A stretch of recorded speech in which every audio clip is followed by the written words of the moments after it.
Hello, everyone, and welcome back to Scaling Impacts. I'm the host, Sean Boyce. I'd like to welcome my guest to the show today, Brian Adamczyk, who is the Executive Director of the Brooklyn Music School. Hi, Brian. How are you? And thanks for being on the show. Hi, Sean. I'm doing great. And thank you for having me. I'm excited. I am as well. And probably the best place to start, if that works okay for you, is so that our listeners could become more familiar with you and your background.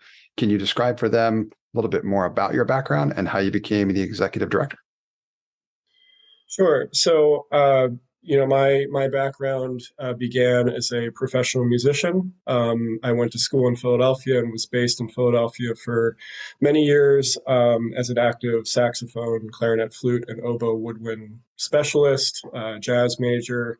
And I quickly began teaching very early on in my career too. So I ran a woodwind studio for over 15 years and taught at a bunch of different types of schools, both in Philadelphia and in the suburbs, surrounding areas.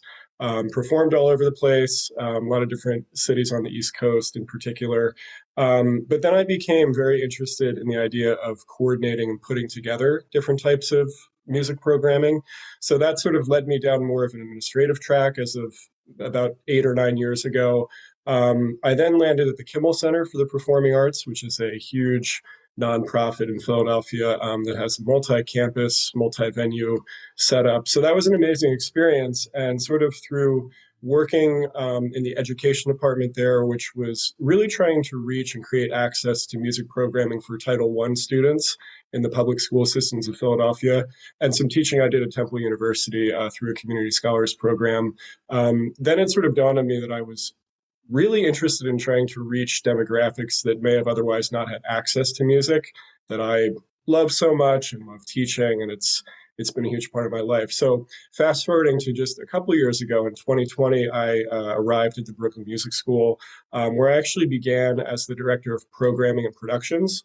So I was sort of charged with overseeing and implementing all programming, which included all types of music, lessons, ensembles, group classes, but we also do dance at BMS, Brooklyn Music School, musical theater, and also music therapy. So all performing arts. It's pretty wide ranging. And then after a year in that role, the production end was sort of overseeing the theater space that exists in our facility. I was then put in as interim executive director in 2021, and then our board of trustees voted me in permanent last November. So I've been in my current role as executive director for just over a year. And I should note that Brooklyn Music School's entire mission, which I guess I'll dig into more as the podcast goes along here, the core mission is to create access and accessibility and affordable performing arts programming to the community. So that obviously resonates with me a lot, and that is why I migrated a bit north to Brooklyn. Cool. It's an incredible story. Thank you for sharing, and obviously very excited about the key element that Philadelphia has played in that in the story of yours, right? Favorite city of mine where I currently reside. So we talked a lot about that. And I think that would be an excellent place to go next in terms of talking about the mission of Brooklyn Music School. You mentioned a couple of things that I'm excited to dive into further already, which is like extending that value to the communities that may not have access to it like some do. So if you include that in the story, that would be great. I know we'll get into it in addition to that as well also. Sure. Yeah. So I can unpack Brooklyn Music School and the mission a bit more. That'd be great. So it's a very old organization. It's 113 years old. So that was something else that was very interesting to me, was just the history, not only within the walls and the character and the soul and the historic block that it sits on in Fort Greene, which is a section of Brooklyn, but just thinking about all the people that passed through the building and just having that kind of history. The story goes that European immigrants came to Brooklyn specifically, and I think it began as a small piano studio. Around 1909, we believe, is the official founding year. And then there was sort of a transitional few years where they moved through different facilities, but then landed at 126 St. Felix Street, which is where we are to this day, around 1920. So we've been in our building, which was three brownstones, two or three brownstones. It's hard to say because the floors don't line up, but they were basically merged together. So if you can sort of, for the listeners, envision a four-story old historic brownstone, more or less, with varying size small practice rooms, larger group class and ensemble rooms. But then nestled within inside of that is a 260 seat old Spanish style theater, fully functioning, 30 by 30 stage, lighting racks, sound system, the whole 9 yards. So that's what our facility is today. And the founders and the mission, which was written in 1909 and still stands, of course, was to create access. So they believed that everybody in the community, and I think their idea of the community may have been sort of immediate, the neighborhoods around Fort Greene and downtown Brooklyn, everybody should experience the joy of music, the power of music, the healing of music. And then as the decades progressed, dance was incorporated. Like I said, music therapy is sort of a growing department. So yeah, but the mission is, I think, an essential one. And, we have all demographics and walks of life that extend way outside of just Brooklyn at this point, and we can talk about some international work that's happening now. But it's about getting the programming into the community directly. Incredible story. And vivid description as well, too. I felt like I was there. Nicely done. Having been in neighborhoods like that, especially in Brooklyn, I can totally picture it in my mind. So, but I'm very excited to see it in person when I do get that opportunity. So thank you for sharing. And it'd probably be a good opportunity now to talk more about, you described the mission of the organization, but I'd love for our listeners to get a better idea in terms of how you do that and what that impact looks like, perhaps what impact means to you, how you go about delivering it today, right? Your story arc and over the course of your career and how you've gravitated towards this is a special one. And I want to capture that as best as we can on the show as well, too. So our listeners have a better idea in terms of like how you're leveraging music in order to drive impact. Mm-hmm. Yeah, so there's a lot of different ways I can sort of break this down and explain it. So hopefully this will all make perfect sense. But just going back to my background for a second, I have done a whole lot of educational work in different types of school systems, or doing master classes, or putting together, cohorts or installments of programming and then bringing it into different types of school systems. So this is all basically outreach, right? We have a physical location at 126 St. Felix. So within our building, we have an active theater that our students perform in all the time. We rent our space to local artists, which I think is another access point, right? It's a hub in the community. We want it to be a homespun place that people gather. So we're running lessons, ensembles, group classes in the building, but then all of that curriculum and programming is then pumped out into the neighborhoods in the form of partnering with public schools, charter schools, private schools, senior centers. Our programming, this is very important, ranges all the way from early childhood through senior citizens. So we're literally trying to hit every angle of one's life from start to finish and everything in between. So we are now doing some work in a foster care agency. So as far as creating impact, one big way is to generate what we believe is quality, versatile programming that happens in our building. And then we bring that programming through our outreach sector to many different types of, partnering organizations, schools, et cetera, what I was just explaining.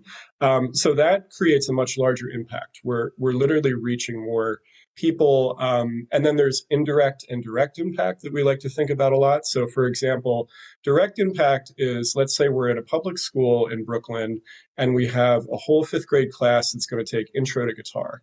And they have this for 10 weeks with one of the Brooklyn Music School teaching artists. That's very direct impact. And maybe those students had no music program, or they only had violin that they were offered, or whatever. It's very custom fit. But then let's say at the end of a semester of instruction, those students can sort of pluck away and play some simple songs and have fun, and they do an assembly for their entire school. Well, now all of a sudden the K-8 or whatever we might be talking about receives this experience, and it sort of goes from there. One other big thing I want to say is that BMS tries to identify by not only doing a lot of performance and events, but we try to create very unique and meaningful performance opportunities for the students. So if you come to our school, you're getting great programming. We're trying to make it very easy for you to get it, no obstacles, very accessible, but you're going to have, like, by default, at least a handful of really great performances. Some might happen in the theater, some might be with a partner organization, some might be in the Bronx, it might be in another state. So I think all of these different ways are sort of scratching the surface of how we're actively thinking about impact. And we're trying to just leverage the diversity of New York City. There's so many communities and walks of life and demographics, and we each year try to reach new audiences, new demographics, and extend further out. So hopefully that made sense. I mean, there's a lot of things you can do to create impact, but those are some of the first ones that come to my mind. Yeah, it's fantastic. Really gives us a good idea for what the school is capable of and really where your area of focus is. Can you describe for us a little bit as well, too, what the transformation is like for these students who previously may have not had access to any of this type of programming? As in, what type of transformations have you seen them be able to make? Type of questions have they asked? What are the reactions like? And what does kind of the before and after of being exposed to your program look like for those students? Yeah. Well, this this is like the emotional part for me because Yep. when you're delivering the programming and you're watching students progress, let's say it's on an instrument or maybe they're taking dance, whatever. That's a pretty beautiful process in and of itself because you're sort of watching somebody maybe fall in love with an art. Maybe it gives them an expressive outlet that they didn't know they had, et cetera. But I've got to say that when you do something like a culminating performance at the end, and I really think any ability level or any age is kind of fascinating to watch. Like I've really loved teaching fourth grade clarinet students, and I've loved teaching advanced college age saxophone students. So I think let me just sort of isolate. Let's say there's a fourth grade class that takes violin for the first time. They probably weren't going to be able to afford to buy a violin. Let's just say now, not all of our demographics have this obstacle, but some do. And let's say that their music program in their school didn't really facilitate the introduction of something like the violin to them, right? So you're kind of watching them perk up and experience this new thing. Then you're watching them gain some confidence and have some fun and some pride and like, oh my gosh, I can sort of like play this instrument a little bit. I can do this. And then when there's a final performance and they get up and almost like no matter what they do, I mean, the courage to get on stage and to sort of like have some peer-to-peer support, like meaning the other fellow students in their class that are also playing violin alongside of them. And then no matter what happens, if there are parents in the audience, if there are their peers, if there are other grade levels that have attended an assembly or something that I was referencing earlier, there's such a collective like support that like, yes, you guys got up and you did it and you performed. And at BMS, we're not a conservatory mindset. We're not trying to produce every single student to become the next virtuoso or professional artist. But what we want to do is we want to just create an introduction to all these different performing arts. And then, of course, we have very advanced students. We have talented students that do go into music or dance or some of these other disciplines. And that's great, too. But I think, for me, just watching the progression of like, they're holding it in their hands for the first time. Let's say it's a violin. They're in week 8. They can play a little bit. They're getting excited about the fact they can play. And then they get up and they do this thing. And they sort of like survive it. It can be very nerve-wracking to perform. I've seen this 100,000 times, putting on recitals and I think the misconception is that artists never, like you stop getting nervous. I mean, we all get nervous at times, and that's what makes it exciting. So again, these are just all my personal thoughts, and I'm thinking about BMS a lot, but my experience, at the Kimmel Center and some of these other programs that I've either taught in or coordinated or both, it's kind of the whole spectrum, start to finish, is quite rewarding to watch. It's got to be such a remarkable process to observe, right? Starting from the basics or just being completely introduced to it, totally new, like not having any prior experience to picking up, gaining those skills, and then putting on a performance, right? It's a remarkable transformation for these students and people of all ages that may not have previously had access to something like that. It can be really life-changing. I've seen it before myself as well, too. I have nowhere near as much experience as you do, but I've dabbled enough to know that music can be an incredible outlet for folks, for regardless of what it is that they're going through. Something like that to funnel any activity into being constructive in those ways and being able to experience the arts can really lead to some remarkable transformation. So I know the Brooklyn Music School is behind a lot of that. So we thank you for your contributions, and that sounds like some remarkable opportunities to help a lot of people. And I know as part of a previous conversation you and I had, I wanted to ask you more about this one, or if you wouldn't mind kind of telling a version of that story again, where we talked about basically extending access to folks who previously have not had a lot of opportunities to make it out of their neighborhood or off of their block, for example, through the things that the school is doing, and that being remarkable exposure for some of these students, especially some of the younger generation as well. Also, through all of the hard work that you're doing, there's a interesting story there, and I know you've gotten some of this feedback, and it really puts things in perspective for those of us who have had those opportunities and don't realize how many people may be shut out of that, and how something like what the Brooklyn Music School is doing can really lead to transformations there as well too. So sorry, what would you like me to focus on? Yeah, no, I would love for you to describe for us a little bit more about what we talked about before, where you had experienced some of the students or some of the folks that you'd help have given you feedback where it's like previously, not only they don't have access to basically the music and the art that we're talking about, but some of them had like never made it outside of their neighborhood or even off the block. I know you've gotten some of that feedback before. I know there was an interesting story there. So I wondered if you wouldn't mind sharing us a little bit more detail about kind of that type of feedback that you've gotten before as well.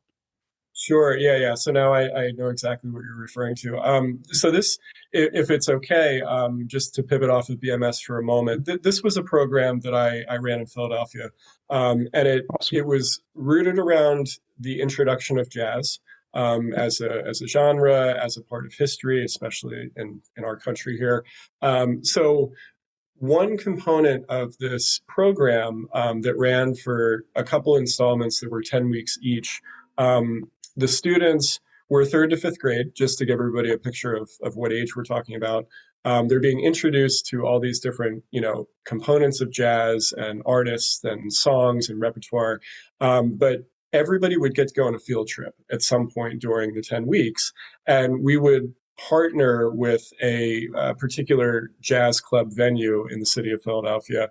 And these students would basically get to leave their regular classroom schedule for a few hours, travel to the venue, have a nice lunch, hear a little bit from musicians that I would coordinate and put together, and then they would get a nice little like 45-minute concert on the, venue stage. So yeah, I mean, one of the things I would do as the coordinator day of was I would actually travel to the public schools that we were partnering with that were involved in this. And I would like ride the bus with the students to the club and get them set up and have them seated. So yes, I mean, I think I was telling you previously many times, not just once, I'd be on the bus, let's say with a bunch of fifth graders, they're trying to figure out who this guy is, who coordinated the program, because really they had a relationship with the teaching artist. And I mean, they would just so openly say every once in a while, like, yeah, Mr. Adamczyk, I'm so excited to be going to this fancy club where the tall buildings are. And what they were referring to was coming from sort of the, north, south areas of Philadelphia, maybe west. They were talking about Center City, where the high rises are, and that's where this club was. And, at least 4 or 5 different kids on 5 different occasions said, I'm really excited too, because I've never left my block before. So this is a really big deal. These kids would get dressed up. I mean, it was a big deal for them. And you could tell that they were sort of like digesting and enjoying the curriculum that we were presenting. But I mean, of course, the idea of missing school was probably exciting to them. But getting to go to a venue, this, fancy venue, hearing music, and, the seating is kind of right by the stage. So it was very intimate. They're with these heavy New York and Philly jazz musicians who I would hand select that were also very good speakers and, could sort of present like a workshop, not just a performance. So I think that's what we were chatting about a bit. It was really Yep. one of the more beautiful moments of coordinating a program, which has a lot of challenge and it's hard work and a lot of pieces have to come together. But to hear kids saying that they've never left their block and that they're getting this exposure to a new style. And of course, there was a performance element. So they would do bucket drums and there was some singing and some dancing. We would talk about tied to the Harlem Renaissance unit. It just, it was pretty neat to watch. It's really special. It's pretty hard to deny the impact that this work has when you hear stories like that, to say the least. So those are pretty dramatic. Thank you for sharing. And then I know you have plans for essentially what a lot of what we talk about on this show, which is like growing and scaling that impact. And we've had conversations about potential international exposure or partnering with other schools and other countries and cities even, which is really interesting. I know some of that stuff is relatively new, but I'd love to hear you talk a little bit in terms of like what your goals are for growing and scaling the impact that the Brooklyn Music School provides. In terms of your future plans. Yeah. So just to preface a little bit, something that I began talking about and thinking about a lot in 2020 when I came to BMS, with leadership and with the board of trustees and whatnot, was trying to create much more visibility. It's strange, like we're this very old organization, so plenty of people in the community know about us, but many people like don't know about us, and it's an interesting sort of like mixture of both. And people all the time are, oh yeah, I know you've been here forever, meaning the building. And then other people are like, oh, like I just walked by and I didn't know that there was all this music and dance happening here. So visibility has been a big thing to try to work on. So of course, again, New York City is so big and vast. So we're trying to always like identify, okay, here's where we are in Brooklyn right now. We have our location, we're doing events here, here, here. We're in these schools. We kind of create like a map of what we're impacting and hitting. And then we look at Manhattan and Staten Island, the other boroughs. So that's sort of one way to keep bumping out. And again, very, very tied to our outreach efforts, which I talked about earlier. Now, if we're talking about visibility, then the next step would be, okay, well, let's get some more national visibility. So I've already been thinking and talking to some colleagues that are at universities that are spread in some different cities. Of course, Philadelphia is at the top of my list because that's my hometown, and I love Philly. I have friends in Boston that are doing great work at Berkeley. I have some contacts in New Orleans. New Orleans, again, is a very important jazz city. So, I'm thinking about extending and doing some partnerships and maybe performance one-offs, perhaps at a university or some other kind of entity. And then when you get beyond that, and this is, I think, what you were getting at, and this is what I'd love to talk a little bit about, is the international component. So how do we become international? When COVID hit, we put all of our programming online, as everybody did, because we had to. And we thought that we were going to do all this online programming forever. Now, we will always keep an online presence and a Zoom option and whatnot, but we quickly learned that we were competing with literally the entire world. So it was actually quite hard to get traction on certain programs and installment series that we were putting virtually and whatnot. Then I started trying to think, okay, well, how do we actually become international? How are we going to do this? So there was an opportunity that was presented to me about 7 or 8 months ago. We were contacted by a music school in France, in Paris specifically, and that executive director had engaged with the previous executive director at Brooklyn Music School before, and there was even some kind of performance that happened in each city, but then that was it, and nothing else really came of it. So when he called me and he was like, hey, do you want to continue this?